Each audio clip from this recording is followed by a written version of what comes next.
Hello everyone. Today we'll talk about the last topic we have in the course, which is arrays, and we'll divide it into four sections: the one-dimensional arrays, multi-dimensional arrays, sorting techniques, and the search techniques. Okay, so let's say we want to write a program to calculate or to store the scores of 100 students in a course. So by the previous code that we know, or the previous implementation in the C language that we know, we will create 100 variable. So this is not logical. So for example, let's say that the number of students are 1000. So I will have 1000 variables, 10,000 variables. So this will not be logical. So in the C language we have arrays, or arrays are available in all the languages. An array is a collection of a fixed number of values of a single type. So I can store many values in a single variable and access each value by its position in this array. So for example, if I have 100 integers, so I will have a variable with a data type integer and the name data and 100 position. So I will add the size of the array in a square bracket. So here, let's say we have this, let's make it 5 students. So I'll make it 5. This is the definition of the array: data type, the name of the variable, and the number of elements that I will have in the array. So the number of elements should be added in a square brackets. Okay. So when defining an array, the size remains the same throughout the program. So the size of an array will not change throughout the program. The next thing, I need to know the size of the array before defining it, or before initializing the array. I need to know the size of the array. I cannot define an array without its size. So how to define an array and how to add the elements to an array. So for example, I have this scores to be equals to curly brackets, and then add my values comma separated: 10, 20, 30, 40, and 5. So the first position will have 10, second position 20, third position 30, fourth position 40, and last position 5. Okay. If I only add the 3 elements, the remaining 2 elements will be initialized to 0. Okay. The first position start with 0. So let's see here. The first position is 0. Then 1, 2, 3, and 4. So the last position is the size minus 1. So the first location of the array is 0, and the last location of the array is the size minus 1. So 0, 1, 2, 3, and 4. Okay. So as we said, the array have 0 at the first index, not 1, and the size of the array is n, and the last element is n minus 1. If we did not write the size and just initialize it like this, the size will be the number of elements that I added in the curly brackets. So here I have 5 elements. The first element is of position 0, and the last element of position 5 minus 1, which is 4. So like this we know how to add the numbers within the code. So how can I scan the numbers and print the numbers inside an array? First thing is, the array can be used as a simple variable. The new thing is just we're adding which element I'm accessing in the array, the index of the element in the array.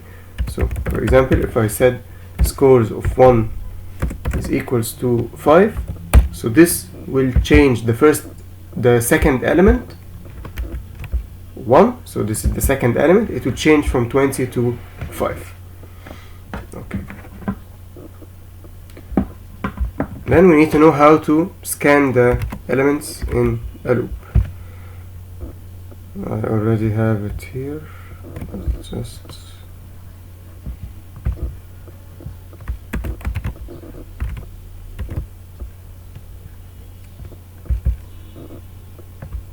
paste. So first thing, I need to know the number of elements. So I cannot define an array without knowing the number of elements. So let's say the number of elements is n.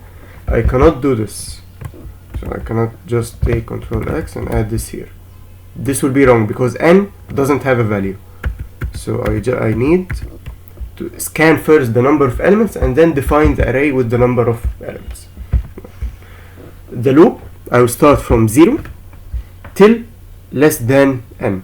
Why less than n? Because the last element is n minus 1. So I need to loop till less than n, or less than or equals to n minus 1. But by convention we will leave it as less than n. Then I plus plus. Enter a number, and then I will scan and place it inside scores of I. This means that in the first iteration it will be scores of 0, second iteration scores of 1, scores of 2, and so on till we reach n minus 1. This is the way to scan elements and add it to the array. How to print the elements? I'll just copy the same thing, the loop, and just replace this with print f, and let's make it space separated. So let's run and check. Number of elements 5. Sorry, let's open 5 elements. Just add 14, 5, 7, 8, 9. So these are the numbers that I entered in the array. So this is the template that we'll use to scan elements and add it to an array, and this is the template we'll use to print the elements of an array. Okay. These are examples of inserting the element, printing the elements. Okay. We want to find the average of n integers or n numbers using arrays. So I want to find the average of the numbers. So first thing, we said that to find the average of a number we need to have a variable called sum initialized to 0, and then I will loop in all the elements of the sum and add it to the all the elements of the array and add it to the sum. So sum plus equal scores of I. So this will sum each element inside the array. So to find the average must be float. So float AV is equals to sum divided by n. But we'll face an issue here that sum is an integer and n is an integer. So I need to convert one of them to float. So I'll just use casting, or we can multiply any one of them by 1.0 to convert it to float. And then we'll just print the average is percentage f. And this will take it from sum. And let's test this code. So let's say we have 5 elements, 1, 2, 4, 7, 8. There's an issue. Let's just check what is the issue. Yeah, sorry, we'll print here the average. 5 elements, 1, 12, 8, and this is the average of the elements, and it is in float. So this is how to find the average of an element stored inside an array.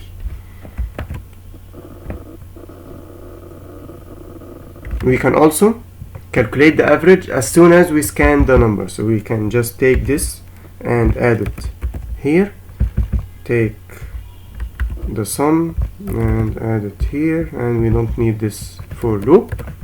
So you can just format.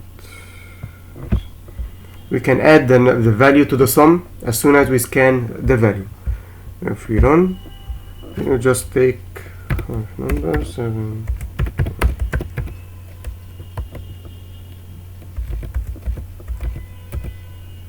The average is 7.4.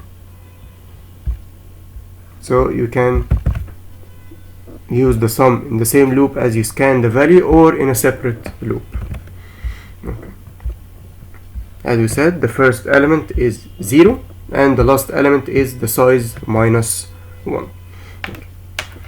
Next problem we need to find the largest element of an array, and we will add on it that also we need to find the index of the largest element, and also in the same time find the minimum element of an array. So we need to find the maximum, the minimum, and the position of each one. So I have it already written, and we can check it. I think I have it, yes.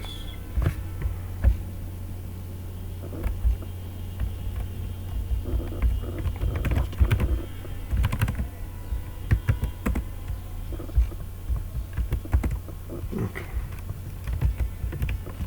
So the thing is we will assume the first element is the maximum element. So the first element I'm taking in the array, I will assume that it is the maximum element, and then I will loop on the remaining elements. If the current element is greater than the available maximum, then the maximum element is the current element. So let's say I have 10, 5, 4, and 15, and 3. So I will assume that 10 is the current maximum, so the maximum is 10. Then, is 5 greater than 10? No. Is 4 greater than 10? No. Is 15 greater than 10? Yes, so the maximum will be 15. Is 3 greater than 15? No. So I reach the end, then the maximum is 15. So we'll see how we write this in the code. So let's also, for the same thing for the minimum, it will be just the difference will be by the condition. So the first thing is I will start by taking the elements, add it in my array. So this is the loop to take the elements and add it in the array. I will assume that the maximum is the first element. So the first element is of index 0, and I will say that the index is 0, so that I can find also the position of the maximum element. And the minimum scores of 0, and the minimum index is 0. Then I will loop starting from 1. Why starting from 1? Because I already finished the evaluation of the position 0. So I will start from 1, then less than n and I++. So if the current element is greater than the maximum, then the maximum will be the current element, and the index of the maximum element is I, which is the current element. Else, if it's less than the minimum, then the minimum will be the current element, and the minimum index will be the current element. Like this, we finished the comparisons. Then I could just print that the maximum is max and index, and the minimum is the minimum and the minimum index. So this is the way to find the maximum element also and the minimum element with the index of each one. Okay. So this is how to find the largest element. I will add the code for the minimum and update the PDF. Okay. Next one, we need merge two sorted arrays. For example, I have 1, 3, 4, and 5 in an array, 2, 4, 6, and 8. So I assume two arrays are sorted. I need to merge these two arrays into one array, and the output array also must be sorted. So I have 1, 2, 3, 4, 5, 6, 7, and 8. So let's see how this can be done with the code. Okay. So let's say, for example, I have 1, 3, 4 in an array, 2, 5, 6, 7, 8, 9 in another array. So I'll start comparing the first two elements. I'll compare 1 and 2. Which one is the smaller one? So it's 1. So I'll take 1 in the output array. Next time I'll compare the next element. So I'll compare 3 with 2. Which one is the smaller? 2. Then I'll compare 3 with 5. Which one is smaller? 3. Compare 4 with 5. Which one is smaller? 4. In the first array, I have no remaining elements. So in the output array, I will just add the remaining elements from the other array.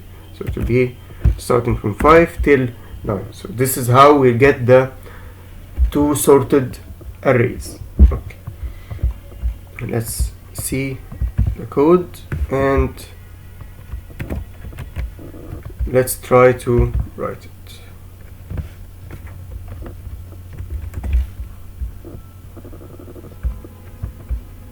This is extra, we don't need it. Okay, so we'll have three variables, one for the size of each array. So I have size of array 1, size of array 2, and the size of the merged array, and then I, j, and k, each one to iterate on each array. So I will be for the first array, j for the second array, and k for the third array. Z will use it for the iteration just in the loop.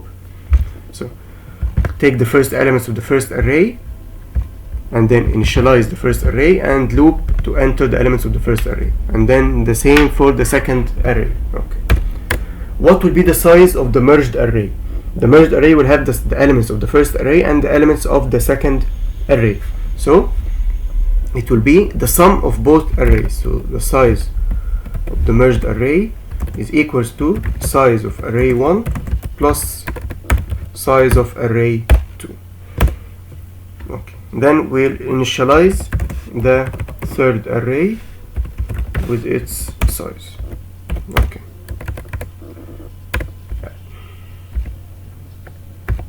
And here we don't know how many loops we will do. It's dynamic, so we will use while loop and just leave the condition for now. We will talk about it. Here we are comparing this element with this element. So how can we compare these two elements? So just if array 1 of I is less than array 2 of j. So if array 1 of I is less than array 2 of j, so I will take element of the first array, which is array 1. So array 3 of k is the one we'll use with the third array, is equals to array 1 of I. Else I will take the elements of the second array, array 2 of j. So here let's say 1 and 2. 1 is smaller than 2, so I will take 1, and then I need to move my iterator from here to this next element. So how to move it? By just using I plus plus, and the same with k. So it will be k plus plus and I plus plus. All of this can be done in a single line. How we can do this? By just removing this and add it here, k plus plus and I plus plus. The same thing we'll do here and here. So I will only increment I when I'm taking an element from the first array, and I will only increment j when I'm taking an element from the second array. K will be incremented in both times. Let's just format it. So we finished this condition. Okay.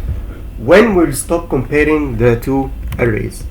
As you can see in this example, I stopped comparing when one of the two arrays is finished. So here I stopped comparing when the 4 is finished, because I cannot compare 5 and an empty element. It will raise an error. So how can we check that the two arrays are still not finished? By using I is still less than the size of the first array, and j is still less than the size of the second array. So I is still less than the size of the first array, and j is still less than the second array. Okay. But like this, we will just, so for example, let's use this code and do it on this example. 1 and 2, I'll take 1, then 2 and 3, 2, 3 and 5, 3, 4 and 5, 4. And then I will exit from the array, from the loop. But here I am missing the elements that are still available in the array. So how can I loop on them to add them in the array? We will add 2 extra loops.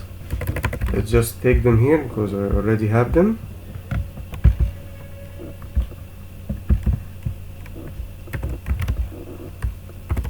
So I will loop on the remaining elements of array 1 and add them to k, and on the remaining elements of array 2 and add them to j. Only one of these loops will work, because I can only have one array of them that is not finished. So it's either array 1 or array 2. So I'll just loop on both of them to add the remaining elements, and then I will print the merged array. So let's run and check. Let's say we have 3 elements in the first array, 1, 3 and 4, and in array 2 let's say we have 6 elements, 5, 6, 7, 8 and 9 and 10. So it will be 1, 3, 4, 5, 6, 7, 8, 9, 10. So like this I merged 2 sorted arrays into 1 sorted array. Let's check the code again. So I initialized 3 variables. These 3 variables will store the size of each array, and then let's say 3 pointers on each array, I, j and k, and z is the one we'll use just in the loops. First I'll take the size of the first array and then take the values of the first array, and we initialize the array after taking the size of the array, not before taking the size. Same thing with the second array. The size of the merged array will be the size of array 1 plus the size of array 2, to take the size of the 2 arrays. Okay. Then initialize the third array. Then we'll loop until one of the array elements is finished. Okay, so while I is less than size array of 1 and j is less than size of array 2, if the element of the first array is less than the element of the second array, I will take the element of the first array and increment the pointers. Else I will take the elements of the second array. And then we need to loop on the remaining elements that were not available in the first loop. So 2 loops to loop in the elements of each array, and just print the elements of the merged array. So this is how to merge 2 sorted arrays. Okay. This one have an issue, so we'll just leave it. And then we'll return on the multi-dimensional array when we finish the single dimensional arrays. Okay, so let's start with the sorting techniques. There are many sorting techniques. We have the selection sort, insertion sort, bubble sort, but in this course we'll just focus on the bubble sort. Okay, so the bubble sort is one of the simplest sorting algorithms. It just works by swapping an adjacent elements. So let's take an example.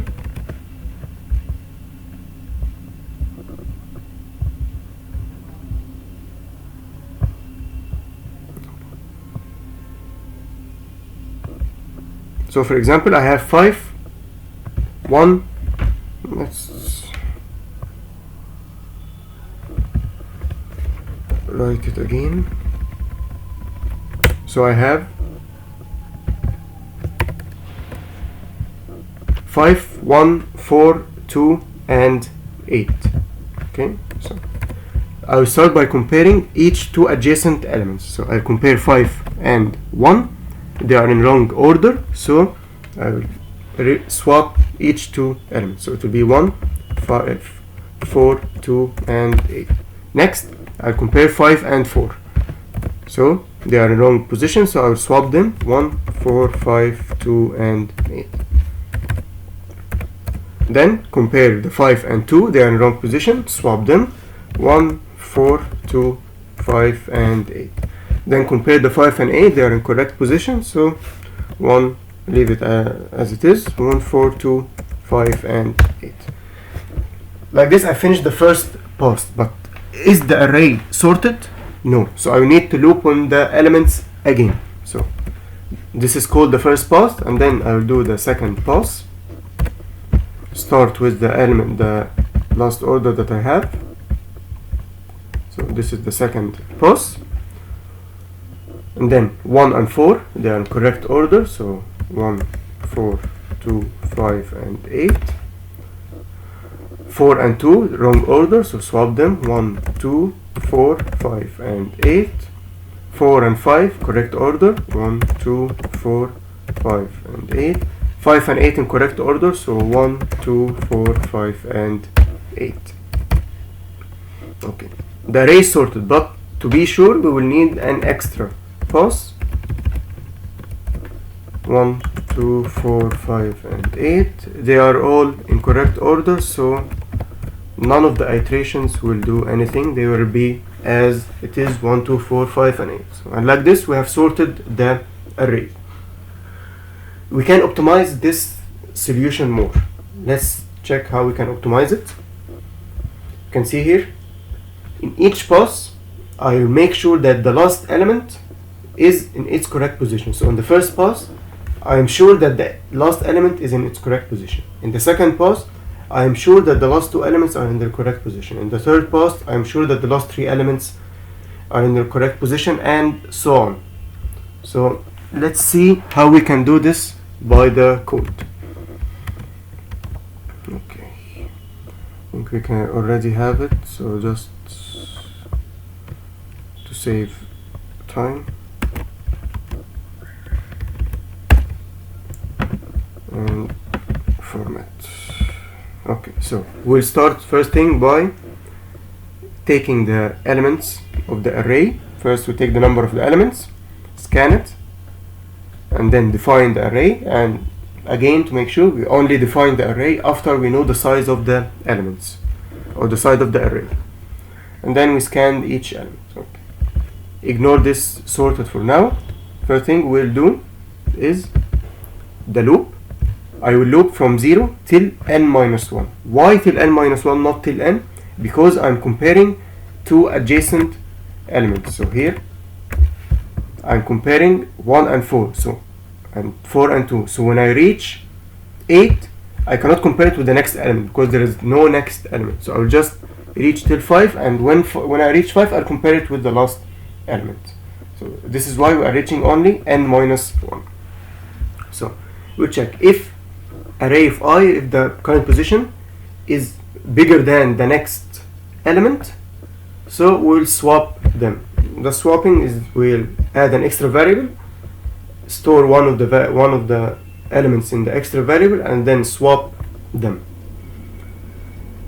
Okay, if you want to sort it to descending order, what will change is it's instead of this greater than, it will be less than.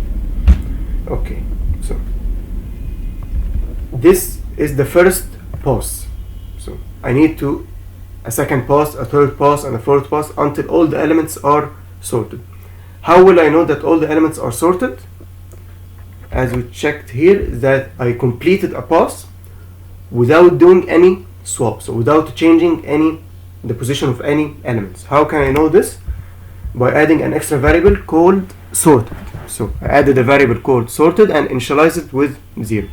So, and while sorted is 0, I will continue looping in the element. So at the beginning, I will assume that no swap will occur. So if sorted is equal to 1, meaning that there is no swapping occurred. So I started by sorted is equals to 1, and then I checked here. If any swap is occurred, I change the value of sorted to 0. So if the value of sorted is 0, I will continue the loop. So it means that there is still swapping is happening. So if I did not enter this if condition, the sorted variable will remain as 1, and I will exit from the loop. So this sorted is used so that I continue looping and continue doing the passes until I finish and until no swapping is happening. Okay. This pass variable can be used to do the extra optimization, that I know that in each pass the last element is in its correct position. So in the first pass, the last element is in correct position. Second pass, last two elements. Third pass, and so on. So this can be done by doing a pass variable, pass plus plus, and we can change the loop to be n minus pass minus 1. So this can be changed to n minus 1 minus pass. So each time I am just removing the last. So in the first pass, I remove the last element from the checking. Second pass, I remove the last two elements. Third pass, I remove the last three elements, and so on.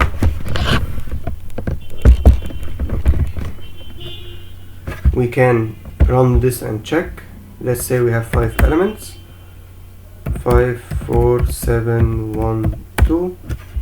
Oh, sorry, I think there's an issue. Let's just remove this for now.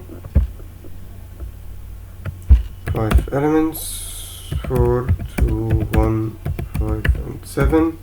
Yes, we have 1, 2, 4, 5, and 7.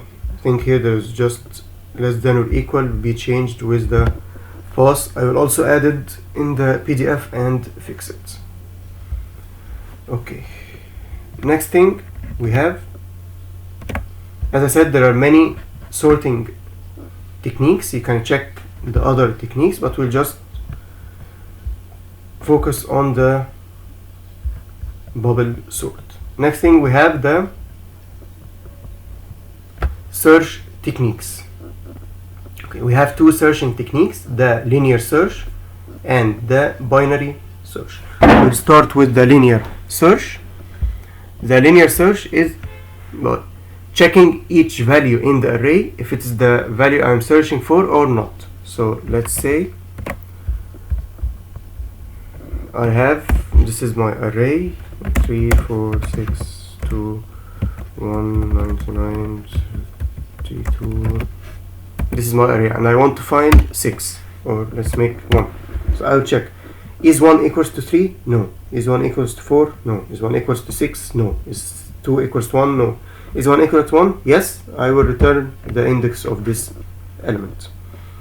So the linear search is done by starting from the left element and checking each element. If you found it, we return the element. No, if you don't not found it, just return anything.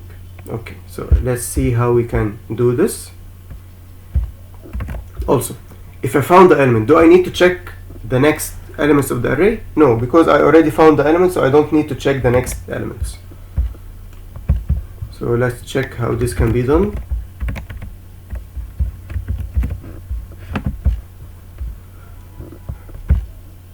Okay, so start by taking the elements of the array and then taking variable called key will be the value that I want to find in the array. Okay, I will start by an index, a variable called index called -1. I will see why we did this. So the loop will start from 0 till n. I'll check if the key is equals to the value of the array currently I'm checking. If this is correct, if the condition is correct, if the key is found, so I will update the value of the index to I, which is the current position, and then break, because I don't need to check the next values. So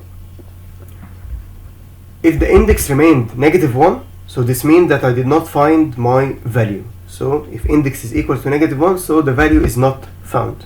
Else it will be equal to the index of the value that I want. So I'll just print this value. So let's check how this. Say we have 5 elements. The list of elements is, let's say, 3, 4, 77, 5, 2, and I want to find 5. It will tell me number 5 is found at index 3. Let's check with the number that is not in the array. 5 elements, 3, and I want to find 9. It will tell me number 9 is not found. So start from the, let's check the algorithm. Start from the leftmost element of the array and one by one compare x with each element of the array. If x is matches with an element, return this index. If x does not match with any element, just leave the index as it is. It will be equals to -1 as it is initialized in the beginning. So this is the linear search. What is the problem with the linear search? The problem is, for example, let's say I have an element with 10,000 and have an array with 10,000 elements. If the number that I want to find is in the last element, so I will do 10,000 condition, 10,000 if condition, and I will loop 10,000 times.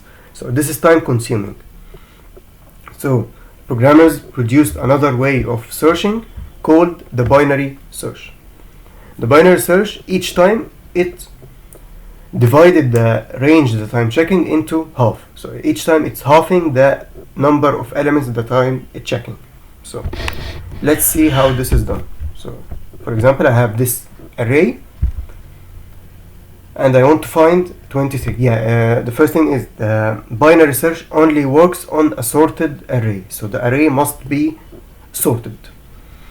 Okay, so I just want to find now the 23. The first thing I will do is check the middle element. So when I check the middle element, I will have three conditions: that the number I want to find is the middle element. If it is the middle element, so I will return the middle element. Else it's greater than the middle element. So if the number I want found is greater than the middle element, so it will be found in the right hand side of the middle element.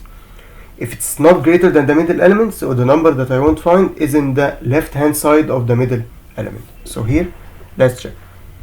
20, I want to find 23. So the middle element is the index of the smallest element, the low, and the index of the high divided by 2. So 0 plus 9 is 9, divided by 2 is 4.5, but we are doing integer division, so it will be equals to 4.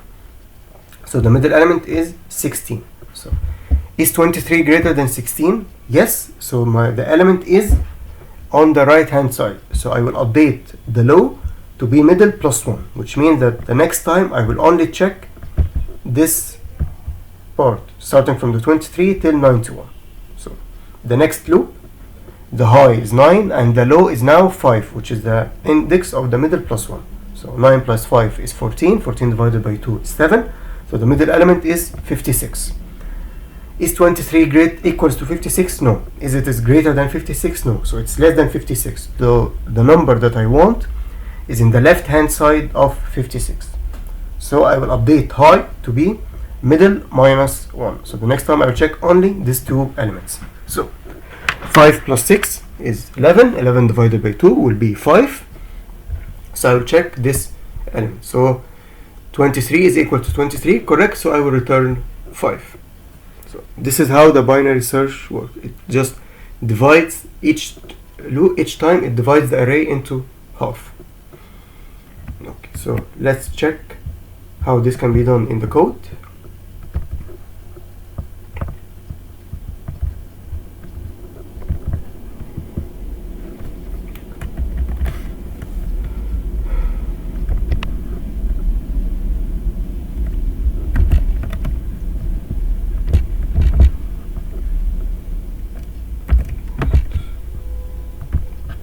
So I'll start by taking the elements of the array and then taking the value that I want to search.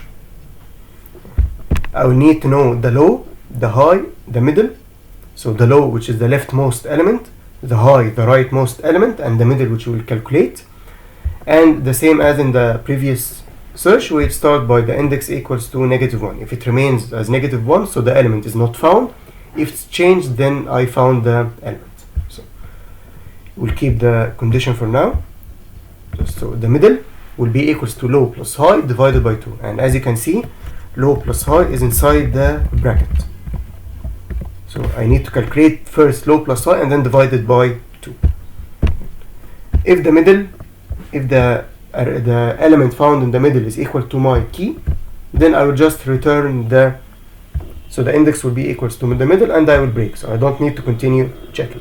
Else, if my value is greater than the array in the middle, so my value would be found in the right hand side of the middle. So I'll just update the low to be middle plus 1. So I am moving the low was here.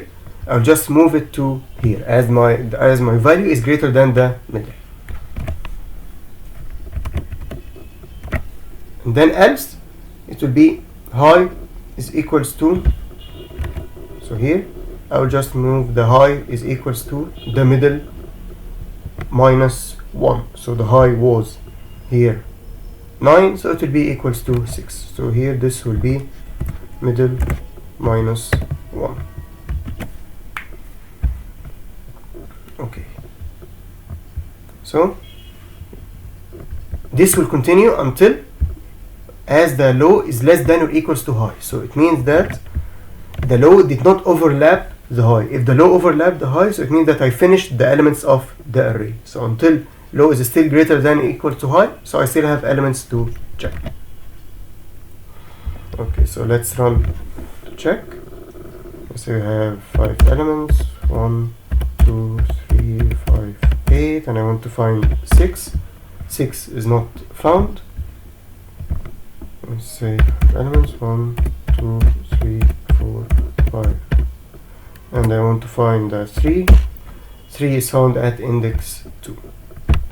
So the use of the binary search is that it decreases the number of iterations, as each time we are decreasing the size of the array into half of the size.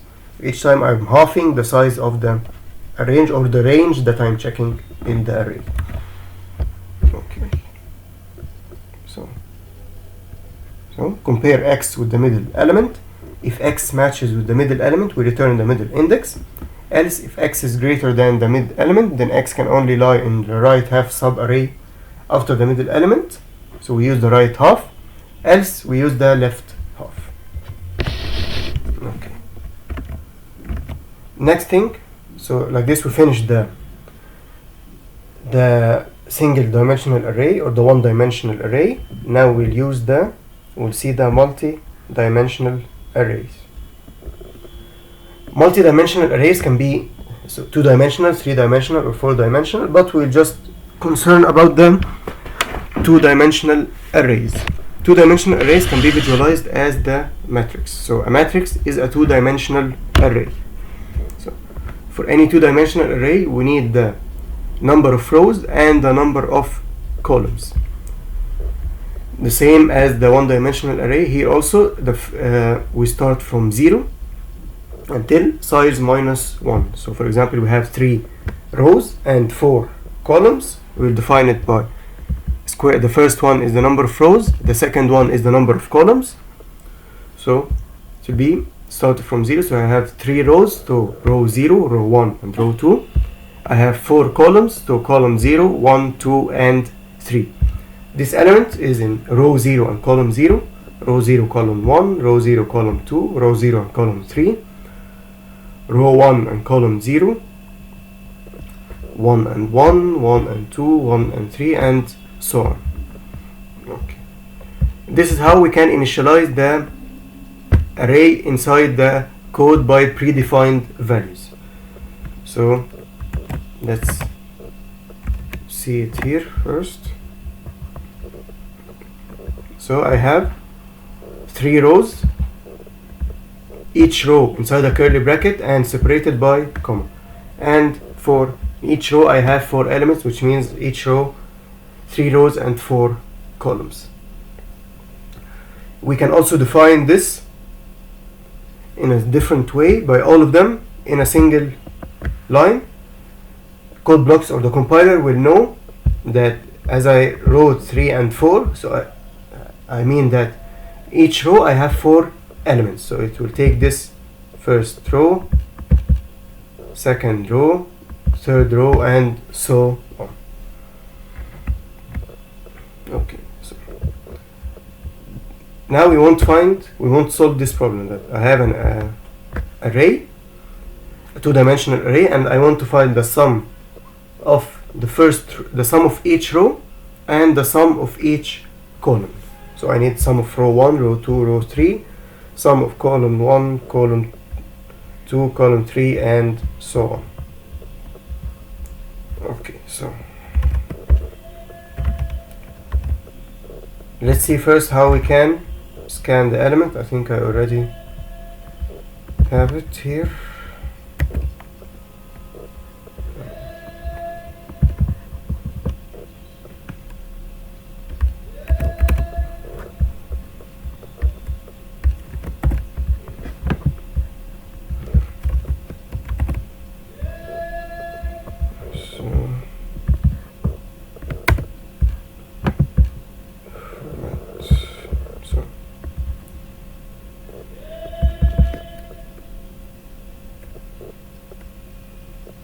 So let's say I will take the number of rows and the number of columns from the user.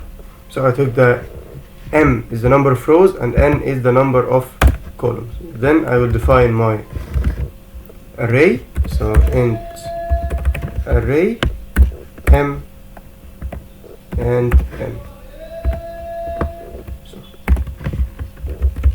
here I have m the number of rows and n the number of columns.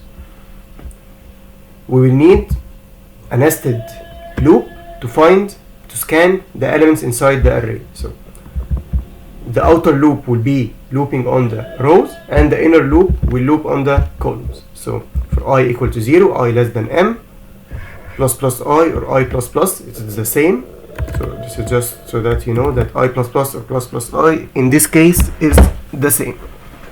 So, and then here I will scan %d and array of I and j, which means, and for example, let's say I is equal to 0, so 0 and 0, 0 and 1, 0 and 2. So I'm taking the elements of the first row, then 1 and 0, 1 and 1, 1 and 2, taking the elements of the second array, the second row, and so on. So till here, we scan the elements of the array. Okay.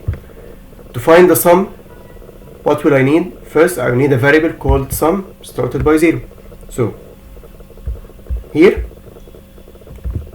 I will loop on the element, and inside the inner loop, this is the one that I'm using to loop on the elements of each row.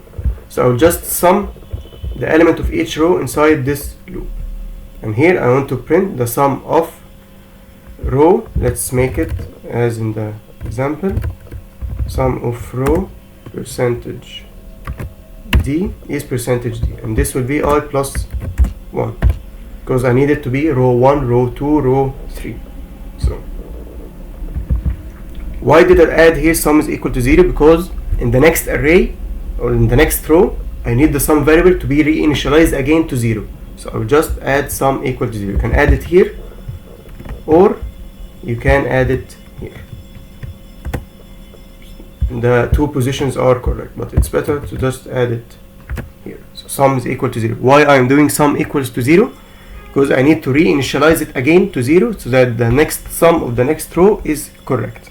So here we found the sum of each row, m for the row and n for the columns.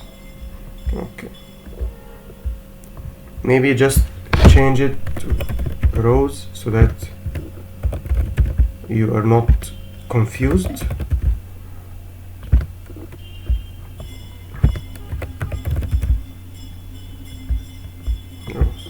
And let's change this to columns.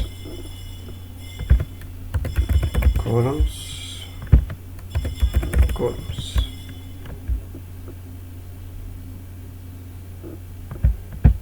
This columns, rows,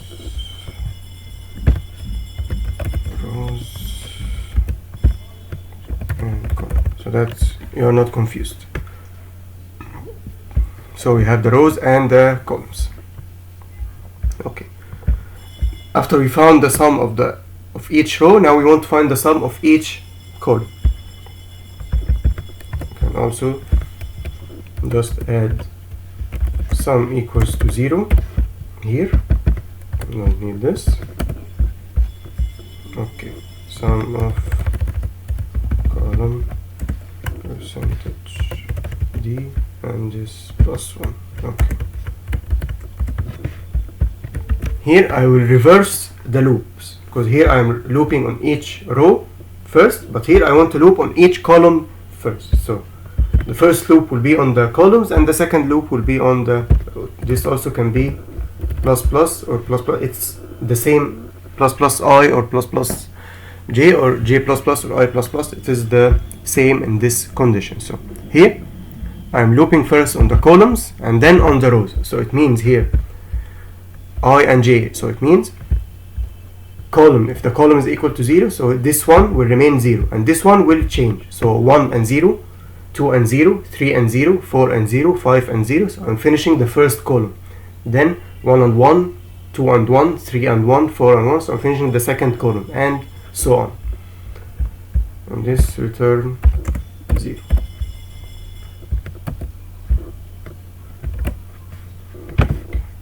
So let's run and check. There's an error. Rows, yeah, this one. Columns. Run. Let's say it is 3 and 4.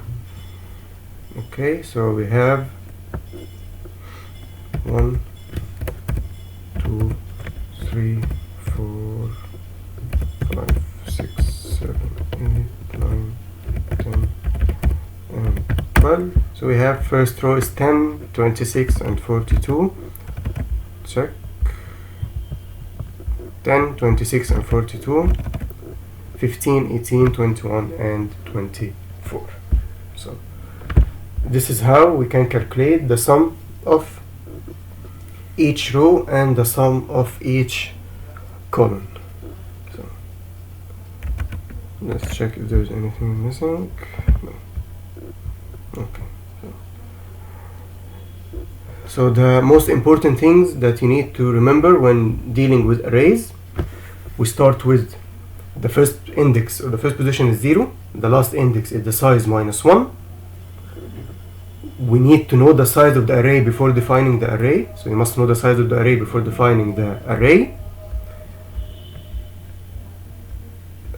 And when dealing with the loop, the I, if we are starting from 0 and less than n, not less than or equal n, to avoid dealing with the last element and using an or raising an error. So start from 0 and less than n. Or if you want to make it less than or equal, so it will be starting from 0, less than or equal n minus 1. So this is it. Please, if you have any questions, add it on the group or send me any direct messages. I'll try to organize an online meeting with each one if you want any questions, and I will post the timing of this on the group. Thank you and goodbye.